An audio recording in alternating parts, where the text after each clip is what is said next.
Hola, ¿cómo están? En esta ocasión, la entrevista que hemos preparado para ustedes como parte de la serie Conóceme, Inclúyeme, está dedicada al tema salud mental, cuyo Día Mundial establecido por la Organización Mundial de la Salud para la concienciación es el 10 de octubre.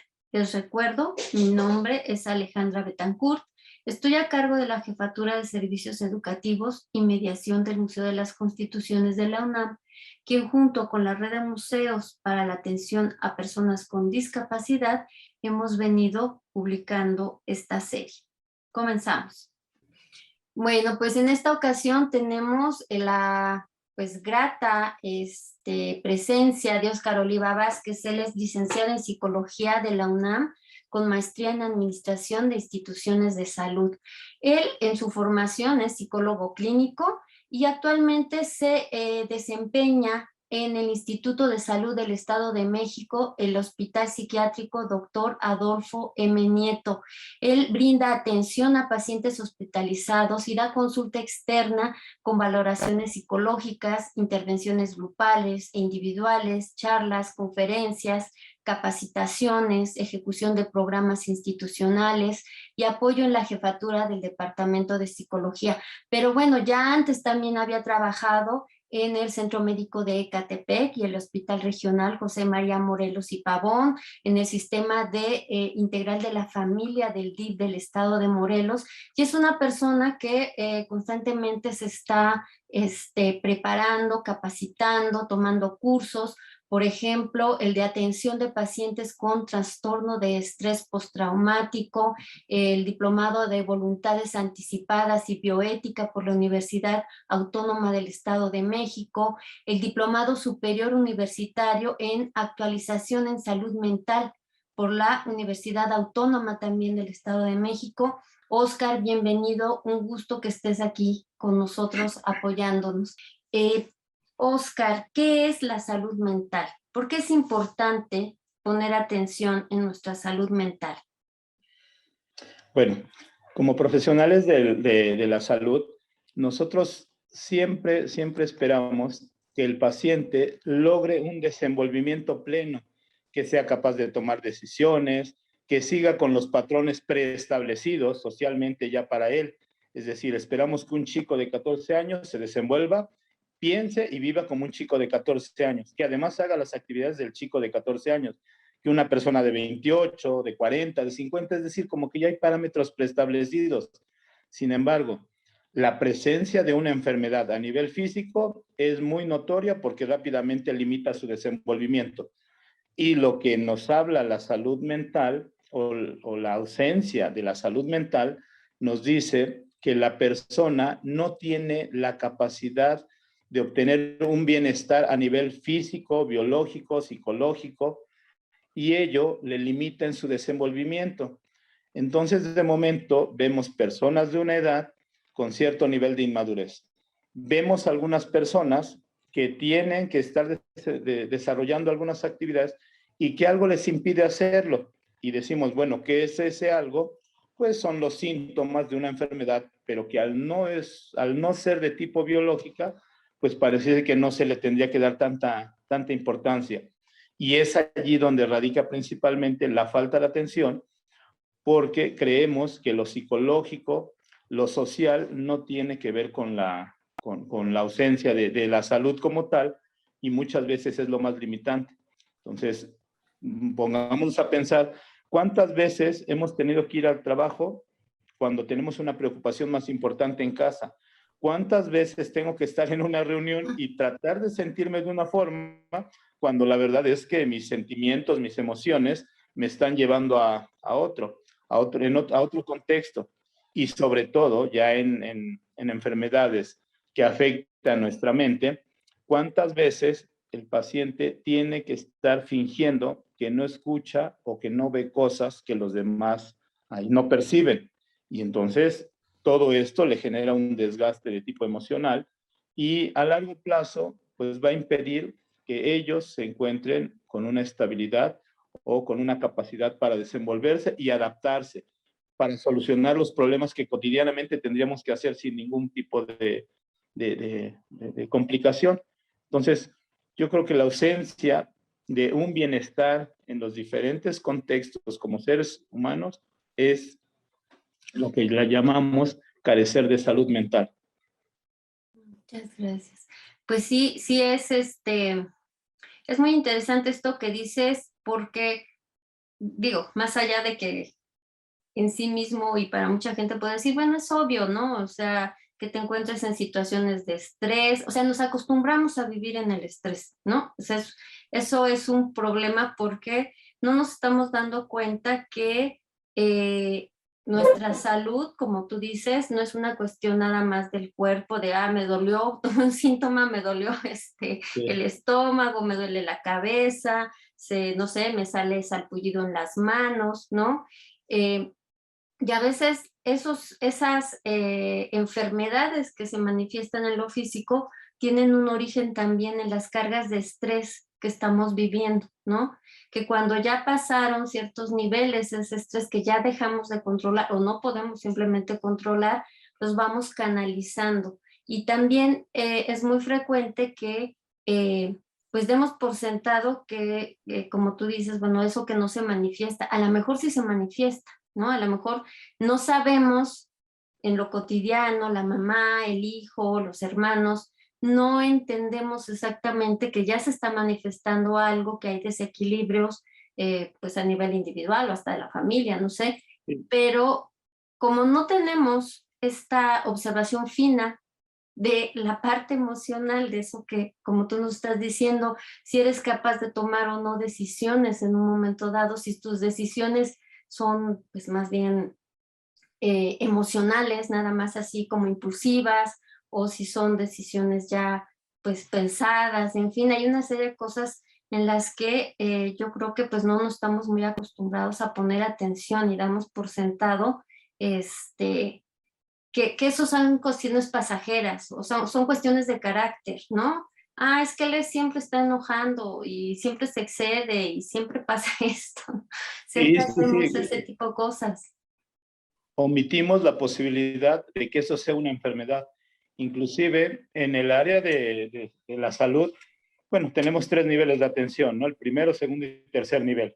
El primero, pues siempre va a ser como que el sistema más básico, los centros de salud, y en ellos van derivando a un segundo nivel y, por ejemplo, los hospitales de especialidades pasamos a ser de tercer nivel porque solamente se atienden ya especialidades, porque ya tiene una posibilidad de un internamiento, de una hospitalización como tal, pero aquí lo más importante es que para que un paciente, sobre todo del área de la salud mental, llegue a un tercer nivel, tuvo que haber pasado por todos los procesos habidos y por haber, y de allí pues se deriva mucho de nuestros conocimientos, de nuestros aspectos culturales, de las cuestiones religiosas. Es decir, le atribuimos la posibilidad de que de esa enfermedad o de esos síntomas que está presentando tengan miles de orígenes menos una ausencia de salud mental. Entonces, pacientes que de momento ya los llevaron a hacer una limpia, ya les rezaron, digo, y todo esto tiene cierta validez cuando ayuda a la mejoría de esos mismos síntomas, pero cuando no logra su recuperación plena, entonces ya llegan con nosotros, se establece un diagnóstico y creo que a partir de allí es donde empieza o se puede dar un proceso de recuperación.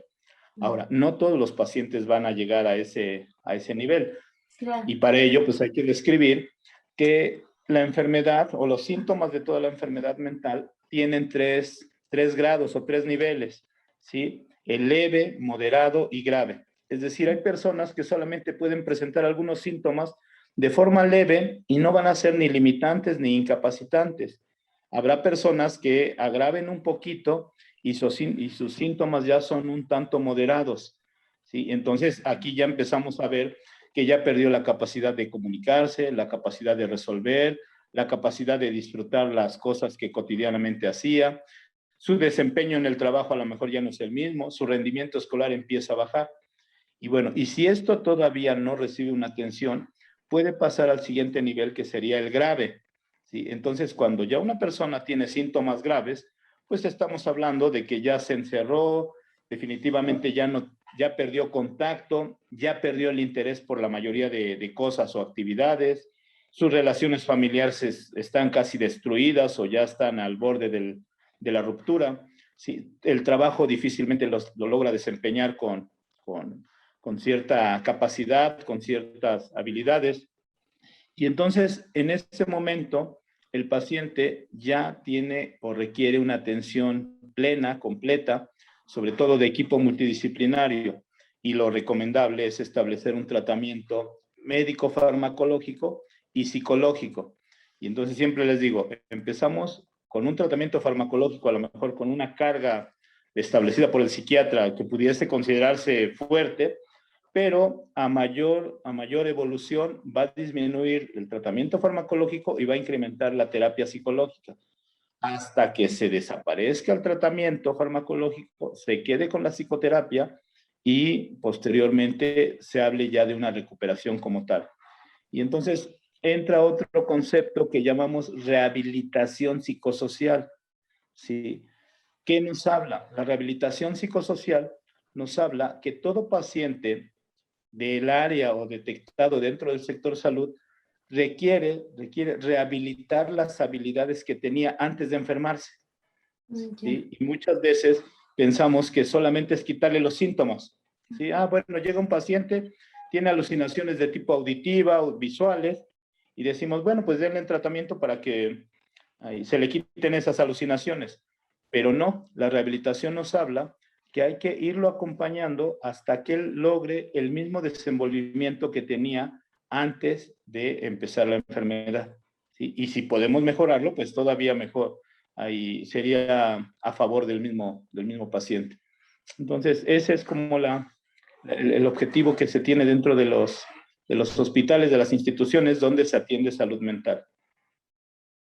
Qué importante es esto que dices de la rehabilitación y que tiene también mucho que ver o se acerca a problemáticas y me imagino retos eh, de las llamadas discapacidades, ¿no? De lo que solemos llamar una discapacidad, entre las que, perdón, no se encuentra o no se nombra la falta de salud mental, ¿no? Okay. Pero tenemos una serie de enfermedades que son de carácter mental que pueden llevar a la discapacidad, por lo que tú nos estás comentando, a las personas, la discapacidad en realidad en este sentido de esa interacción, ¿no? Social con su entorno también, en el que, pues, queden fuera, por así decirlo, ¿no? Se vayan aislando y que, pues, muchas veces también no se considera que estas enfermedades psicosociales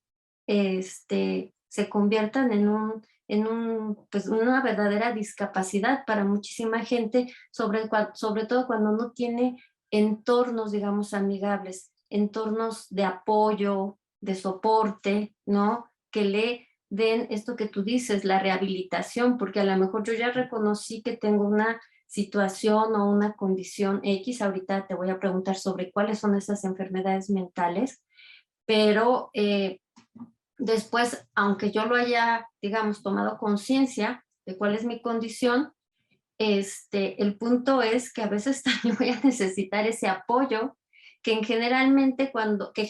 perdón, cuando tenemos un accidente, los propios personas con una discapacidad física, se habla de precisamente terapias, ¿no? Ejercicios de trabajo para que se puedan incorporar a muchas otras actividades, ¿no? De carácter social, incorporarse a entornos, como la escuela, el propio trabajo y demás. Entonces, es fundamental lo que dices, porque generalmente estamos acostumbrados a pensar la enfermedad mental y la gente dice, son chochos, ¿no? Les van a dar pastillas, los empastillan. Y entonces mucha gente no quiere ir porque entonces nada más lo quieren tener empastillado para que, no sé, se esté quedando dormido, para que no delata, en fin, ahí tenemos, Sí. creo, como sociedad una serie de también tabúes contra los medicamentos en caso de las enfermedades mentales. No curiosamente, en el caso de las enfermedades, digamos, físicas, orgánicas, y pensar que no nada más es esto, sino que estas los medicamentos nos van a ayudar en un proceso de estabilización, según entiendo. Después me Sí, van a ayudar a entrar a un proceso de trabajo ya individual sobre mí mismo. Y después tiene que haber un proceso que ya es de carácter más social, que es de reintegración, por así decirlo, ¿no? ¿Entiendo sí. bien? Sí, así es. De hecho, ahorita me acordé y a lo mejor nos pudiese ayudar como referencia, ¿no? Hace algunos años, una de mis usuarias o de mis pacientes dentro de la consulta externa, ahí en el hospital me preguntaba, ¿no? Yo creo que a manera de broma, pero también reflejando un poquito del miedo que tenía, me preguntaba, oye, Oscar, ¿qué tanto me falta para que me internen? O sea, ¿qué tan mal estoy como para que ya me puedan internar? Y entonces, bueno, pues yo lo primero es tratar de disipar esos temores. Le decía, no, o sea, un internamiento amerita mucho más, no, no es tan sencillo, no, no nos dan puntos, no nos dan bonos por internar personas ni por darles más tratamiento o más fármacos. Se interna o se hospitaliza realmente a quien lo amerita. Y entonces como que surgieron algunos puntos para que yo le explicase y posteriormente esos mismos puntos como que los utilizo como marco de referencia para describir el proceso, ¿no? De un padecimiento, qué tanto se requiere, y le explicaba a ella, en realidad no te voy a decir qué necesitas para ser hospitalizada, lo que te voy a explicar es lo que necesito que mis pacientes hospitalizadas desarrollen para poder salir y para poder estar fuera ya de la institución como tal. Ujú. Y entonces hablábamos de algunos puntos que generalmente son 5 o 6, dependiendo los casos, o cómo los podamos agrupar. El primero y el más importante, les decía, es la conciencia de la enfermedad. A diferencia de las otras enfermedades físicas y de tipo orgánico, la enfermedad mental requiere que el paciente esté súper consciente de que él tiene una enfermedad y que requiere una atención. Y en ocasiones un proceso terapéutico se lleva hasta 1 año, 2 años para que se logre esa conciencia. En tanto, ellos se pueden estar atendiendo, pero en realidad solamente como en este efecto de la puerta giratoria. Entran y salen de la institución, porque en cuanto se sienten bien, abandonan el tratamiento. ¿Sí? En cuanto les prometen otra cosa mejor, que vamos a tal templo y ahí hay agua bendita de tal tipo y eso te va a ayudar mucho más, van y lo intentan, lo experimentan. ¿Sí? ¿Sabes qué? Creen en otras cosas. De momento la vecina les dijo, ¿sabes qué? Úntate estas hierbas y te va a funcionar. Y bueno, lo chistoso es que a veces sí funciona, a veces no, pero vienen las recaídas y los reingresos y reingresos. Y entonces, hasta que un día logran esto que llamamos insight, es decir, la capacidad para ver hacia sí mismos y dicen, oye, sí tengo una enfermedad y si no me la atiendo yo, nadie lo va a hacer. Bueno, a partir de ese punto es cuando se logra ya una conciencia y un compromiso de que él se va a atender. Bueno, un segundo punto es el apego al tratamiento. Lo platicábamos, ¿no? Muchas personas creen que entre más apego se genera, menos o más dependencia, o le damos esta similitud con la dependencia.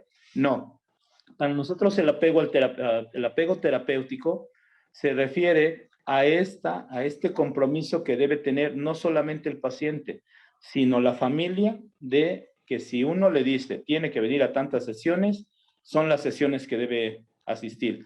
Si uno le da, o sobre todo el médico psiquiatra, le da un tratamiento, es el tratamiento que debe tomar, no lo puede modificar, no lo puede estar cambiando, porque no va a haber una mejoría como tal.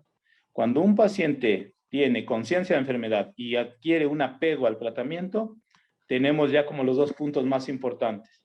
Ahora, por desgracia o por mala suerte, la mayoría de nuestros pacientes en el área de la salud mental difícilmente logran estos dos aspectos. Muchas veces son los siguientes 4 puntos los que los mantienen todavía dentro de su funcionamiento y dentro de su red social. ¿Cuál es el siguiente? Un trabajo.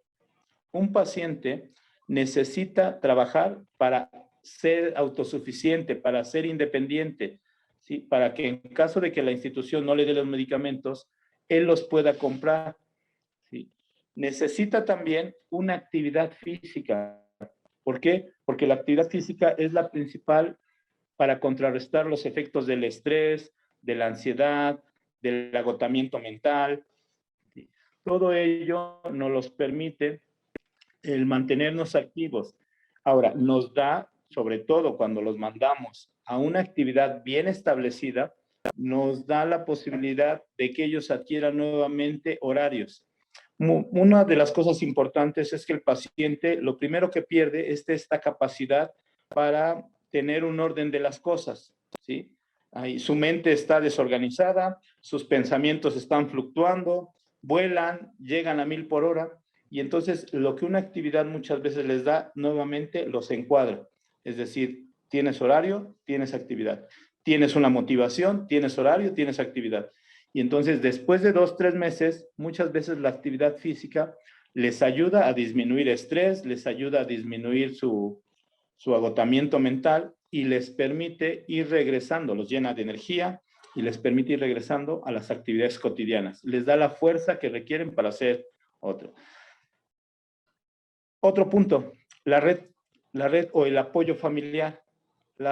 El paciente necesita una estructura muy completa dentro del sistema familiar.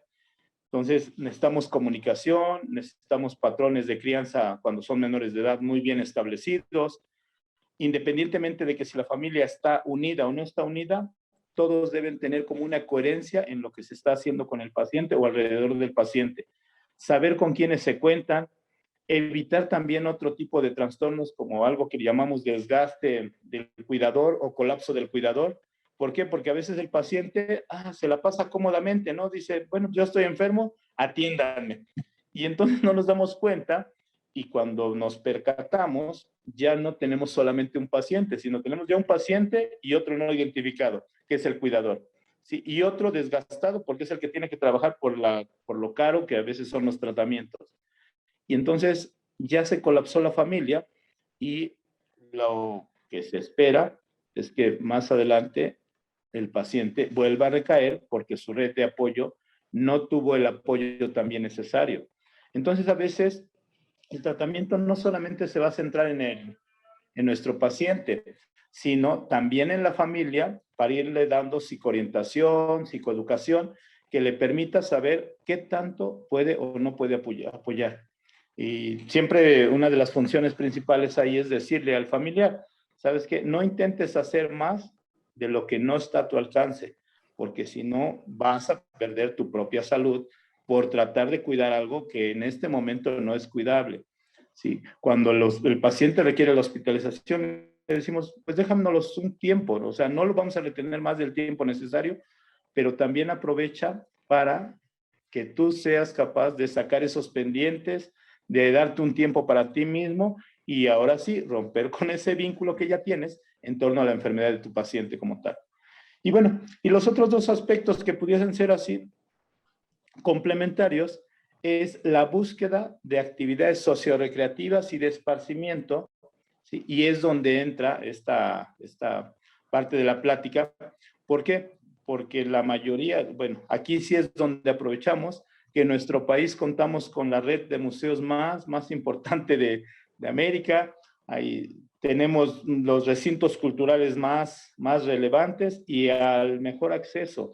Entonces, nosotros dentro del área de la salud mental consideramos que uno de los procesos de rehabilitación es regresarlo a estos lugares donde generalmente se disfruta o se visualiza el arte. Ahora, regresando, ¿no? A ese punto, me acordaba por mi hija que está estudiando arte y diseño, y me decía que el arte es la representación de la forma de pensar de nuestras culturas. Y decía, sí es cierto, o sea, cuando nosotros vamos a los diferentes museos, nuestros pacientes vuelven a conectarse, tienen esta capacidad para visualizar, a veces distorsionar lo que ellos están viendo, pero siempre hay una reacción distinta que les da nuevas pautas para su tratamiento. Entonces, es ahí donde entra la parte de la actividad sociorecreativa, cultural, y bueno, los espacios de esparcimiento es esto que le decimos a la familia, por lo menos para mantener tu salud debes programar salidas, ¿sí? Así sea un fin de semana, así sea un día, una tarde en Chapultepec, como antes hacíamos, ¿no? Salirnos a disfrutar un desayuno al campo, ¿sí? A Ah, ir todavía a algún balneario, alguna salida, algo que a ellos les permita liberar todo ese estrés y que la familia le permita romper con ese círculo ya que está establecido en torno a su paciente. Entonces, le decía bueno, decía a mi paciente, si logramos estos puntos, créeme que no estaríamos hablando de una ausencia de salud mental. ¿Sí? Ahora, la mayoría de personas que no hemos padecido una enfermedad, casi nos mantenemos con dos de estos aspectos, la familia y el trabajo, la sí. educación y el trabajo. Es decir, del trabajo a la escuela, de la escuela al trabajo, Ujú. y entonces cuando se nos presenta un conflicto mayor, un problema que nos tambalea, por eso es que rápidamente enfermamos, por eso es que rápidamente nos sentimos mal, porque no le estamos dando prioridad a cuidar nuestra economía, nuestro estado físico, emocional, porque no nos hemos atendido, o sea, de forma preventiva, que es súper importante para la salud mental. No esperar a que se nos presente algo, sino prevenir, generar acciones que eviten que nosotros nos llevemos de estrés, que nosotros de momento ya estemos con un desgaste emocional. ¿Sí? ¿Y cómo lo notamos? Pues porque de momento la mínima acción de otra persona provoca una reacción en mí que no es normal. Decimos, oye, yo antes no reaccionaba así, yo antes no me enojaba así, yo antes no hacía esto, ¿por qué me está pasando? Bueno, ¿será que porque no me he hecho un chequeo? ¿Será que porque nunca voy a un terapeuta, no tengo un desahogo, no libero todas estas emociones, no tengo la capacidad para afrontar o ni siquiera me he ido actualizando en lo que mi organismo requiere en torno al nuevo contexto? ¿Qué es lo que ocurrió con la pandemia del año pasado, ¿no? Que se presenta desde el año pasado? Que de momento nos vimos involucrados en una nueva gama de actividades para Ujú. los que muchos no estábamos preparados. Si de momento Claro. saca a los chicos de la escuela y mételos a clases virtuales y los hospitales empezaron a recibir una demanda de atención por estrés, ¿sí? Por convivencia continua de la que no estábamos acostumbrados. O sea, yo sabía que era Ujú. el padre de familia que llego a las 10 de la noche, veo a mi hijo para darle las buenas noches y nos vemos mañana. Claro. Y ahora Sí. verlo todo el día, convivir todo el día, compartir los mismos espacios, fue algo a lo que no estábamos acostumbrados y que no estábamos preparados. Entonces, muchos factores que omitimos en cuestión de prevención. Y bueno, en salud mental, la prevención es la parte más importante que debe tener para no tener la presencia de alguna enfermedad. ¿Sale? Claro. Ahora, hay enfermedades que se consideran mentales, que están, digamos, más allá o que están conectadas con cuestiones también, supongo que se puede decir, fisiológicas, no sé, enfermedades quizá como la esquizofrenia o la bipolaridad, ¿no? Que, que van, aquí no sé, supongo que es lo que tú te referías ya a un tercer nivel, ¿no? ¿Cómo ir detectando lo que pueden ser depresiones eh, leves? ¿Cómo se van incrementando esos niveles en tanto no estamos poniendo atención y los vamos dejando pasar? Como dices, bueno, a lo mejor uno suele decir, ah, bueno, es que tu papá se enojó mucho porque tiene la presión del trabajo, ¿no? Y ustedes, Sí. por ejemplo, ahorita con lo de la pandemia, es que no se están callando, es que hacen mucho ruido y el papá salió. Entonces dices, sí puede haber obviamente, esta tensión y este enojo, pero también podríamos ir midiendo, y a veces no lo hacemos porque dejamos que justificamos con la situación que vivimos los niveles, ¿no? De respuesta que pueden ser muy altos en enojo, por ejemplo, ¿no? Dices, bueno, corresponde esa furia, ¿no? Esa Ajá. respuesta enfurecida a la situación que se está viviendo, al estrés. Se está dando cuenta esta persona que no tiene pues los mecanismos quizá para o las herramientas para manejar esas emociones. Pero bueno, esa es una, digamos, una situación. Las otras son enfermedades hasta donde tengo que ya entendido que requieren ya también de una medicación pues de toda la vida y que también son consideradas enfermedades mentales. ¿Nos podrías hablar un poco de ellas? Sí, mira, generalmente en el área de la salud tenemos como que una categorización del tipo de enfermedades. Sí, entonces las primeras, platicaba hace ratito, las primeras nos hablan de la etapa inicial, las enfermedades del desarrollo. Entonces, en ese momento, pues entra la participación del paidopsiquiatra, del pediatra, ¿sí?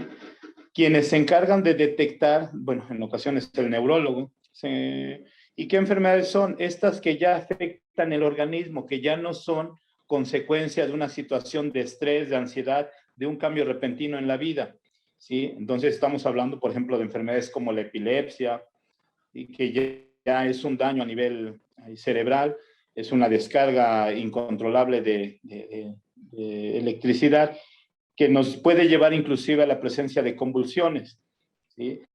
Otro tipo de trastornos como son las lesiones de tipo orgánico, lesiones que se generan durante esa primera etapa del desarrollo, ya sea por alguna caída, por algún accidente, algún traumatismo. Entonces, ¿cómo lo vemos? Ahora, acordémonos que, o recordemos que nuestro cerebro no se desarrolla al 100% desde el inicio, sino hay algunas áreas que se desarrollan al principio y otras después. Entonces, de momento, a los 12, 13 años, tenemos algún chico que empieza a tener, hay cambios importantes en su estado de ánimo, en su comportamiento, en sus reacciones, y cuando se les hace una evaluación o una valoración completa, nos damos cuenta en esa historia clínica que, por ejemplo, ¿no? Son ejemplos. A los 8 años tuvo un traumatismo importante. Se pegó en un área de su cabeza que lo tuvo inconsciente durante algunos minutos y ameritó algún tipo de tratamiento, pero que aparentemente no había tenido ninguna consecuencia. Bueno, esa consecuencia se viene a presentar algunos meses o algunos años después, cuando su cerebro requiere una nueva adaptación o una nueva capacidad. ¿Sí? Resulta que nunca había hecho actividad física y ahora que la hace, el sobreesfuerzo le lleva a otro tipo de condiciones. Entonces, bueno, todas estas enfermedades ya de por sí no van a salir solamente con un abordaje psicológico o con un abordaje terapéutico, ya van a requerir un tratamiento farmacológico. ¿Sí? Y enfermedades como la esquizofrenia, que ya lo referías, sí, son enfermedades donde ya a nivel bioquímico se ha comprobado que hay ausencia, ¿sí?, o exceso de alguna de las sustancias, y ello solamente los medicamentos lo pueden regular. ¿Sí? Una depresión mayor, por más o mejor terapeuta que seas, no la vas a sacar si el paciente no lleva un tratamiento farmacológico. Y entonces cuando ya tienes como que ese perfil o esa experiencia clínica, lo que a veces lo que hacemos es simplificar el tratamiento para el paciente. A mí me llega la consulta particular y le digo, ¿qué crees? Que los rasgos o los síntomas que tú tienes ya me hablan de una depresión, de una ansiedad mayor, ¿sí? O en una etapa ahí grave, incapacitante. ¿Por qué? Porque tú mismo me refieres que ya no disfrutas, ya no eres capaz de hacer las cosas que antes hacías, ya te cuesta trabajo o ya perdiste el trabajo, tu rendimiento escolar ya bajó, es decir, ya no tienes el control de tu organismo. Entonces requieres un tratamiento combinado, farmacológico y psicológico. Entonces, cuando ya tenemos esta certeza de que los síntomas son incapacitantes, nosotros, por ejemplo, en el hospital, en centro médico, ya se le puede dar una incapacidad por ansiedad, cosas que anteriormente no se hacían. O sea, quiero pensar que hace 20, 30 años un trabajador fuese y dijese, tengo ansiedad, y el médico le diga, pues lo que usted tiene es un pretexto, váyase a trabajar. No, ahora el médico evalúa y determina sobre escalas que también ellos manejan para ver qué tan incapacitante resulta. Y le dice, no, ¿sabes qué? Que con esta ansiedad que tienes, no solamente pones en riesgo tu salud, sino pones en riesgo la salud del entorno, porque pudieses propiciar un accidente, pudieses tener un descuido que sea importante para los demás, ya sea en tu centro de trabajo, en tu centro escolar o en tu medio familiar.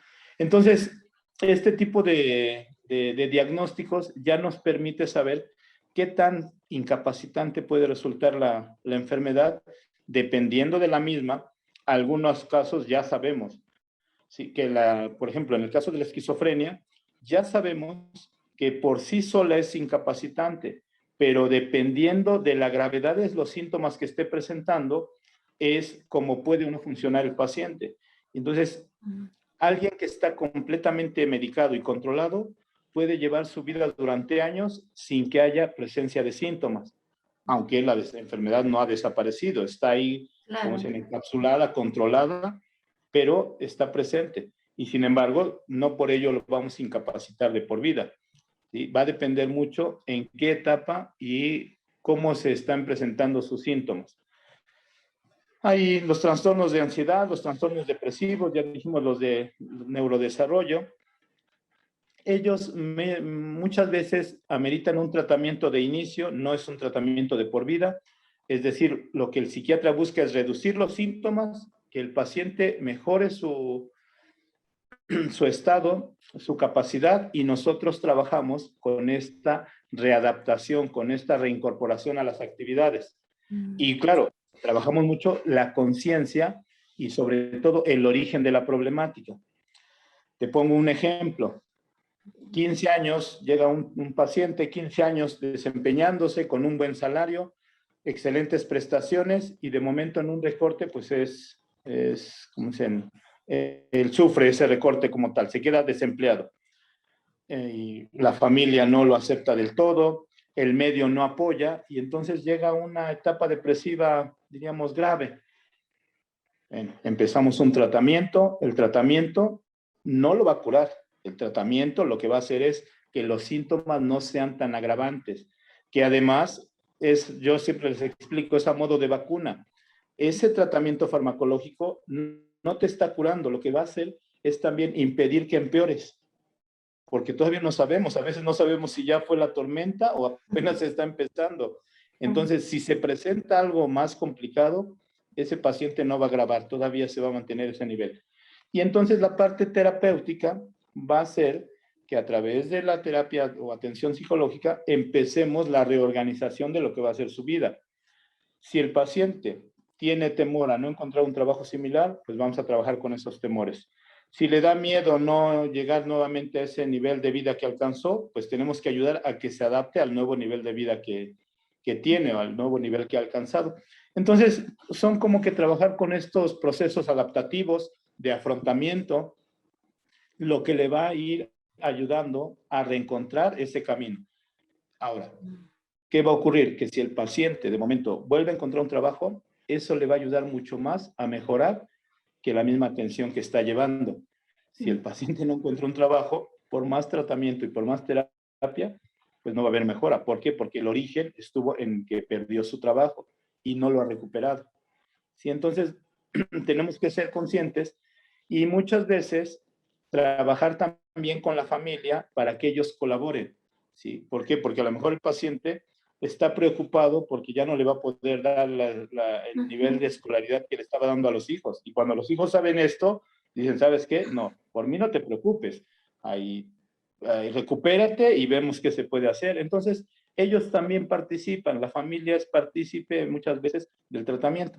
Entonces, bueno, este ejemplo nos permite ver que en muchos de los casos la enfermedad no es de origen biológico, la enfermedad es circunstancial, se presenta ante un cambio repentino y el tratamiento va enfocado a lograr que rehabilite esas habilidades que tenía, que decía, antes de que empiece la enfermedad. ¿Sí? Sí. Pues, ¿cuáles son a nivel salud, a nivel de lo que ofrece el Estado para la atención a las personas y sobre todo, ¿no? En atención a la salud mental de la sociedad? Como tú hace rato me comentabas preparándonos para esta entrevista, me comentabas que hay todo un sistema ahora que antes no existía y comentas, bueno, estos cambios de visión de la propia enfermedad, ¿no? Me gustaría que nos hablaras de las dos cosas. ¿Qué hace que se cambie esta visión, que se empiece a entender que un trastorno de ansiedad, que la propia situación emocional de una persona es, debe ser atendida, no vista como pretextos, ¿no? Que supongo que Ujú. también hay un giro ahí de la visión médica o clínica de lo que es la salud mental. Y aparte, pues cómo una persona que tiene una necesidad o que empieza a notar situaciones en su familia o ella misma considera que hay algún estado alterado, eh, ¿a quién puede recurrir, no? ¿De qué manera puede ejercer ese derecho a su salud mental mediante, bueno, Este acercarse sistema a de las salud. instituciones de salud? ¿Qué les ofrecen las instituciones de salud? Ok, bien. Nosotros pertenecemos a la Secretaría de Salud, ¿sí? Es decir, es algo que técnicamente es chistoso porque nuestra plaza es de tipo federal. Es decir, nosotros podemos pedir un cambio a Baja California, a Yucatán, a Oaxaca, y podríamos gestionarlo porque nuestra plaza es de origen federal. Sin embargo, trabajamos en la parte descentralizada para el Instituto de Salud del Estado de México, es decir, como una rama de la misma Secretaría de Salud a nivel estatal. Entonces, en cada estado se cuenta con su propia Secretaría o Instituto de Salud, el Instituto de Salud de Yucatán, de Aguascalientes, de Tlaxcala. Y entonces, bueno, ¿qué tienen en común? Que en la mayoría de los estados, no, más bien desconocería cuáles son los que sí tienen cobro. Es decir, la mayoría de los estados, la Secretaría de Salud brinda servicios gratuitos, tanto en atención como en tratamiento. Entonces, hay como un catálogo universal de enfermedades que son diagnosticadas y tratables de forma gratuita dentro del sector salud. ¿Y qué es lo que se pide? Lo único que se pide es que la población que se atiende en estas instituciones de salud no sean derechohabientes a otras instituciones. Por ejemplo, que no sean derechohabientes al ISSSTE, a la Secretaría de la Defensa Nacional, al IMSS, ¿sí? ¿Por qué? Porque es para población abierta. Ahora, sin embargo, se hacen algunas excepciones. Hay lugares donde el familiar, no sé, el empleado está en el distrito, pero su familia es de Oaxaca. Es un ejemplo. Y en Oaxaca, el centro de salud del ISSSTE más cercano está a 5 o 6 horas. Entonces, por lógica, no se va a atender porque aunque el trabajador esté cerca de instituciones de salud, la familia no lo está y los familiares también son derechohabientes. Entonces, en estos casos, sí ellos pueden acudir a una instancia, al sector salud y serán atendidos, ¿sí? Porque tampoco hay el rechazo a este tipo de pacientes. Pero bueno, ya quitando esta situación, toda la población que acuda a las instituciones de salud pertenecientes a la Secretaría de Salud en sus diferentes modalidades o ramificaciones, van a recibir la atención que ameriten. Hablábamos de un primer nivel.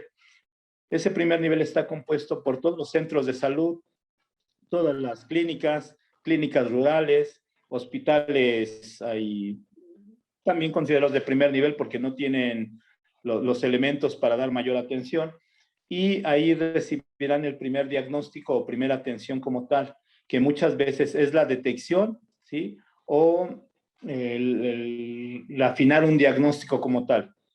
Si la institución de primer nivel considera que lo que tiene el paciente, sobre todo ya hablando de salud mental, son síntomas básicos que todavía no ameritan una mayor atención, ahí mismo lo atenderán.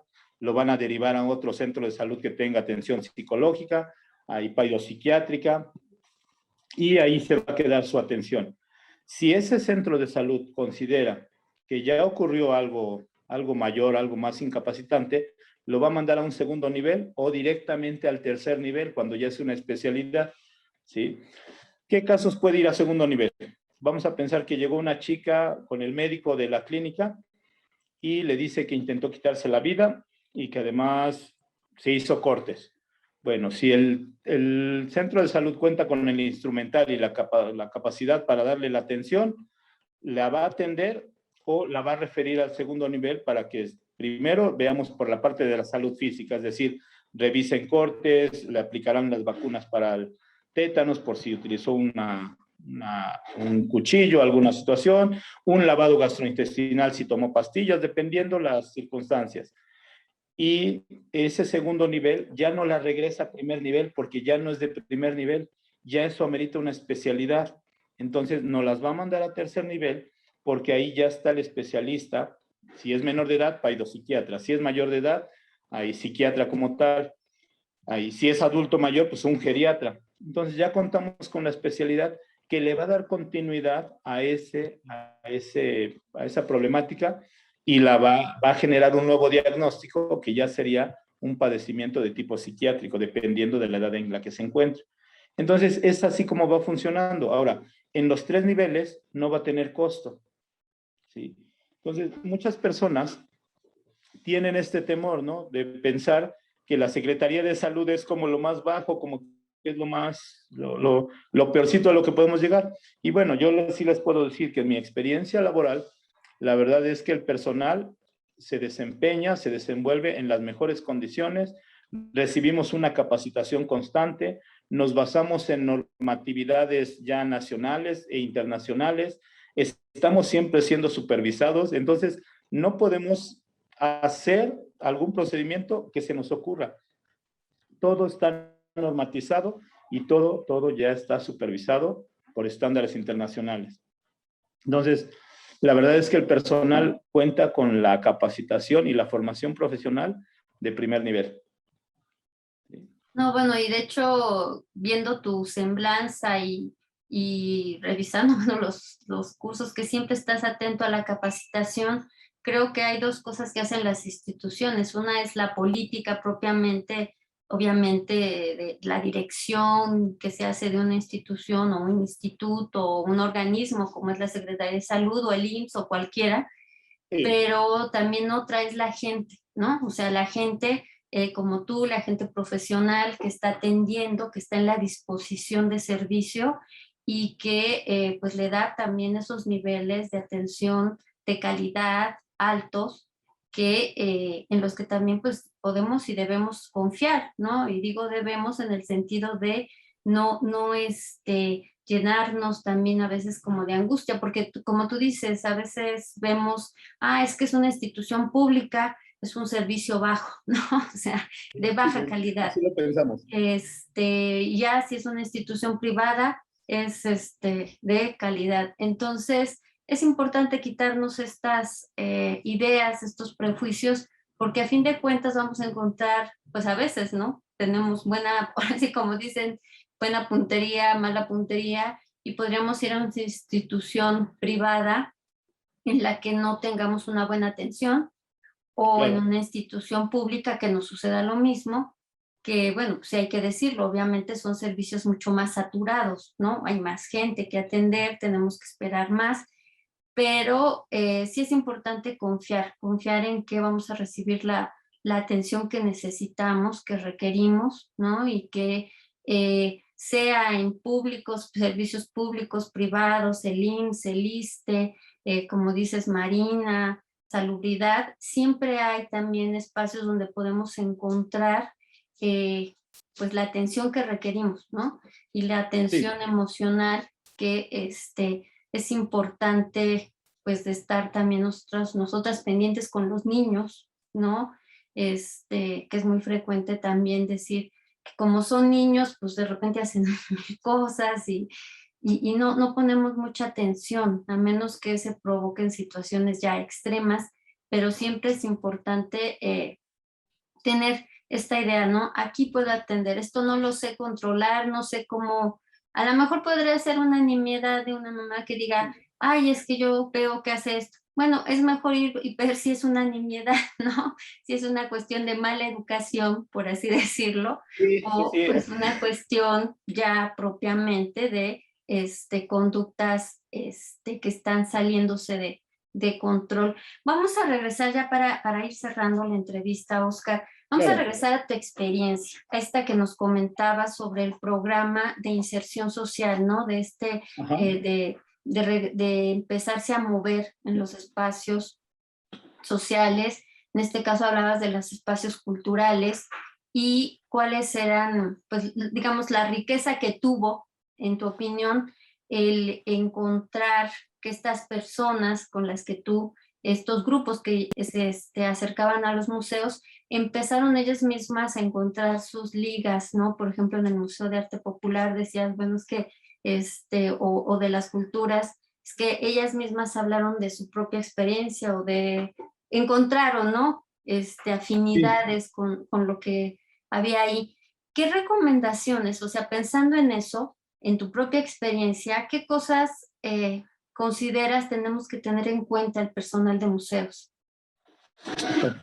Fíjate que cuando empezamos con un programa que llamamos en el hospital de modelo de villas, ahí lo primero que hicimos en el hospital fue cambiar esta modalidad de pabellones o unidades así largas, donde decíamos que, bueno, yo nombraba que había un pasillo de la indiferencia. ¿Por qué?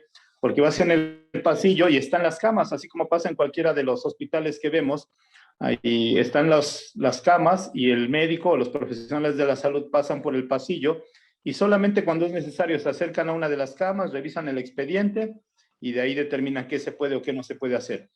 Entonces, las villas terapéuticas fueron casas que albergan 10, 12 pacientes y donde se buscan que vivan en las condiciones más similares a las que vivían cotidianamente o de forma normal, es decir, una casa. En algunos aspectos quedamos ahí incompletos, ¿por qué? Porque no alcanzamos esas expectativas, tenemos pacientes que viven de mucho mejor forma que la misma villa y en algunas las rebasamos. ¿Por qué? Porque la villa era mucho mejor que la misma casa donde el paciente habitaba, ¿no? Entonces, bueno, pues no había tampoco como un punto medio, teníamos que... Y ya dentro de estas actividades lo que se busca es el reentrenamiento de sus habilidades, de su misma capacidad. Entonces lo mismo había una sesión para llevarlas a una tienda, a realizar compras, al manejo de dinero, a la búsqueda de actividades, lo mismo a un paseo, ahí tenemos fotos de salidas a las chinampas, bueno, a Xochimilco, a las trajineras, a visitar una chinampa, a ver cómo se cultiva y traernos ese mismo proyecto al hospital. Pero también estuvo el de la búsqueda tanto de las actividades o espectáculos, actividades culturales, obras de teatro, ahí tenemos muchas salidas al mismo auditorio, al de Disney, y algunas veces las preguntas eran, ¿no? Bueno, ¿por qué los llevan a eventos o espectáculos infantiles? Bueno, pues porque parte de la enfermedad lo que nos quita es el estar actualizados, lo que nos regresa es a la inmadurez, al infantilismo. Y entonces lo que nos gusta son los aspectos más básicos, los que nos divierten, los que nos hacen reír. Y entonces, bueno, también la otra parte era la cuestión de los museos. Empezamos a buscar lugares o museos, bueno, más bien museos que albergasen o que nos permitiesen estas salidas, estas visitas.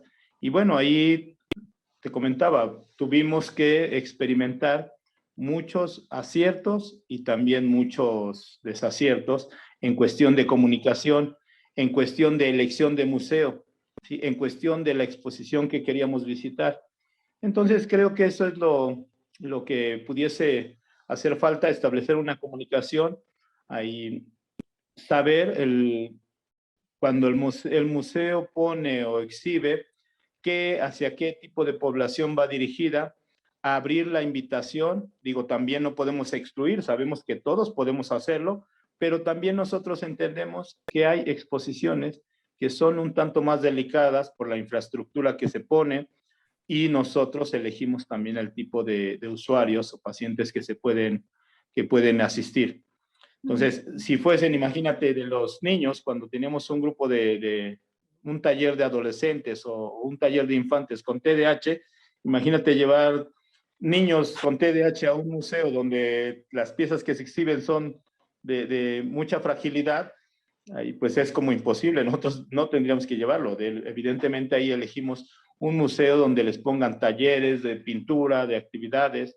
Tuvimos una experiencia padre en el MUNAL, porque tienen su área como, ahí tienen un arenero y actividades para niños, pintan, hacen como sus actividades, y pues la exhibición como tal no les importó, pero ir a la zona de actividades para niños, fue como que maravilloso para ellos. Ya en el caso de los adultos, sí tratamos de ir eligiendo, buscamos que haya una persona que conozca o por lo menos sepa cuáles son las enfermedades y qué características tienen. A su vez, nosotros le explicamos para que la guía que nos proporcione sea muy simple, muy básica, ¿sí? Y de algún modo permisible. A veces el paciente se fija en detalles que no son a lo mejor los objetivos de la exposición y a veces tiene más conocimientos que nosotros. Entonces, la persona tiene que estar como abierta, no tener esta cuadratura de ser muy cerrado en horarios, en tiempos. ¿Sí? ¿Por qué? Porque hay veces que una obra llama más la atención y cada una hace una pregunta y entonces a veces nos ocurría que el guía decía, bueno, es que ya nos pasamos más del tiempo que tenemos que estar en esta sala.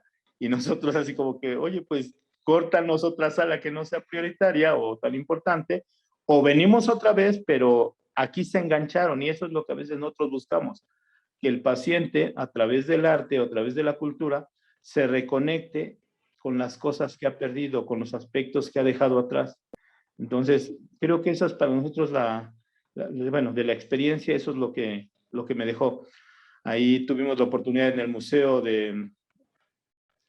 el Museo Mural Diego Rivera, que de momento cuando entramos se tardaron en el ingreso porque había otra visita. Digo, eso nosotros también lo entendimos, pero de momento la Alameda llamó más la atención de nuestras usuarias. Entonces terminamos haciendo una visita rápida al Munal, pero la guía del mismo Munal nos dijo, ¿quieren ir a la Alameda? Pues yo los llevo. ¿Por qué? Porque yo los conozco, porque yo sé qué van a encontrar. Y eso fue algo muy padre, ¿no? Porque nos permitió que nuestras usuarias sintieran que habíamos ido al museo y que casi toda la Alameda era parte del mismo museo por la explicación que nos dieron en esta área y en este recorrido. Entonces, ese tipo de momentos de adaptaciones son las que a nosotros nos benefician. ¿Por qué? Porque precisamente, y hablando ya de salud mental, está algo muy relacionado a ello, ¿no? Que es lo que no queremos mencionar, pero que está implícito, que es la parte de la locura. Y la locura, como tal, pues es eso, o sea, el perderte a veces de la realidad, a veces del orden. Y que aunque nosotros, nuestra intención es regresarlo, la verdad es que a veces también se disfruta cuando el paciente tiene esa libertad de elegir, esa capacidad para ver lo que él quiere ver, no lo que nosotros le queremos enseñar o instruir. Entonces, eso es algo muy importante con nuestros pacientes, es algo que a mí me sirvió, me permitió aprender, digo, porque siempre con ellos estamos aprendiendo también, y compartir muchos espacios ahí, esto. ¿Qué ha cambiado? Bueno, ha cambiado que finalmente ahí también cada administración, cada dirección le va dando más peso a las salidas o a veces al tratamiento. Hay veces un director decide invertir más en fármacos que en salidas. Hay veces dice, bueno, el fármaco tampoco le está haciendo grandes cosas y las salidas han dado mejores resultados. Entonces, eso influye para que de momento se continúen realizando no las salidas, pero también la falta de comunicación. Te digo, el no tener lugares ya específicos que sean inclusivos como tal, pues es lo que a veces nos ha cerrado ese caminar, ese andar hacia el área de los museos, hacia los museos como tal. Pues has tocado dos puntos, creo que son muy importantes, son fundamentales. Uno es el que las personas con una enfermedad o una situación en la que está pasando por un desequilibrio de salud mental, no quiere decir que hayan perdido facultades intelectuales, ¿no? Eso es digamos, es distinto, ¿no? La discapacidad intelectual es otra cosa y aquí más bien es un estado alterado, ¿no? De esta salud. Entonces, no se les tiene por qué hablar precisamente como dices tú, de una manera mucho más accesible, hacer más ameno el discurso o la visita, tiene que ver con eso, con hacer ameno, hacer amable, ¿no? Esa presencia, esa experiencia en el espacio en el que están visitando. Y es importante también, creo, lo que al decir esto es que estas personas pues traen ya un bagaje cultural, un conocimiento, un aprendizaje, una serie pues de saberes, como también solemos llamarle, que a lo mejor no los ha estado aplicando porque no ha estado en las condiciones, ¿no?, de salud para hacerlo, pero que al momento que llega al museo, si como tú dices, ve una obra y a lo mejor es un abogado, ¿no? Yo que estoy en el Museo de las Constituciones y tiene algo que decir, seguramente es muy posible que yo aprenda de él o de ella, ¿no? Sí, sí, sí. Entonces, creo que estar abiertos, eso es importantísimo. Lo otro que me parece también me resulta muy importante es esto que mencionas. En una visita como la que hacen al Museo Mural Diego Rivera, que de repente dicen, bueno, no me están atendiendo, pero encuentro este otro espacio, ¿no?, que quiero visitar. Y el hecho de ustedes respetar ese deseo es pues reconocer finalmente que son sujetos, ¿no? Son personas con derechos y no Claro. son, digamos, no está en esta actitud de personas que necesiten cuidadores, sino Ajá. acompañantes, ¿no? O sea, es distinto. Sí, sí, No sí. necesitan a quienes decidan por ellos o por ellas, sino que más bien las acompañen y los acompañen, los apoyen, ¿no?, en esas tomas de decisiones y sean consecuentes respetando su derecho, su dignidad humana, ¿no? Que a fin de cuentas es la de todas y todas, ¿no? En esta sociedad. Me parece muy importante. ¿Alguna frase, algo con que quieras cerrar, Oscar? Una reflexión.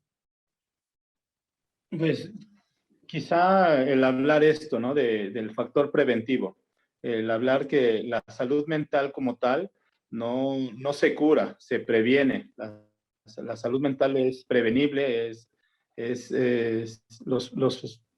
debemos mantener siempre factores de protección para evitar la ausencia de la salud mental, ¿sí? Y bueno, y cuando conocemos a una persona que carece de esa salud mental o que está pasando por un momento que le impide, pues tratar de ser empáticos, ¿sí? Ser empáticos para entender y conocer un poquito de su enfermedad y saber que no finge, que no se está autodiagnosticando, no se está determinando él ahí que menciona que tiene una enfermedad por evitar o justificar algo, sino porque le está incomodando, le está impidiendo ser él mismo, y si nosotros no somos empáticos con ello, pues evidentemente lo estamos discriminando por pensar que no está siendo normal, que no está actuando dentro de un marco de la normalidad, que es lo que nosotros conocemos. Entonces yo creo que con eso me quedaría, ¿no? El trabajar por nuestra salud mental, ¿sí? Siempre le digo a mis pacientes, no intentes ayudar a alguien, ¿sí?, cuando tú no estás bien. O sea, ¿qué clase de ayuda le estás dando? Entonces, garantiza que tienes una salud mental y entonces las personas no van a pedir de tu ayuda. Tú solito estás emanando esa salud mental que les va a permitir la estabilidad a los demás. Entonces, yo creo que con eso me quedaría. Pues muchísimas gracias, Oscar, te agradezco y pues a todas y todos las invito a que sigan la serie. Todavía tenemos 2 o 3 cápsulas más y pues es un gusto que nos hayan acompañado. A todas, a todos, que estén muy bien. Oscar, muchísimas gracias. Pues esperemos que en Vale, algún otro momento nos puedas sí, sí, apoyar sí. también. Sí, claro, evidentemente, Ale, muchísimas gracias por la invitación. Te lo decía al inicio, pues es algo nuevo porque se está estableciendo un canal de comunicación y la verdad que la institución, y todas las instituciones donde brindamos y atendemos salud mental, te lo vamos a agradecer eternamente. ¿Sí? Y esperemos saber aprovechar este canal que se ha abierto para ser los primeros visitantes y estar ahí constantemente llenando sus salas de los museos. Sí, Ale, Gracias. muchísimas gracias por la invitación. Gracias, Oscar.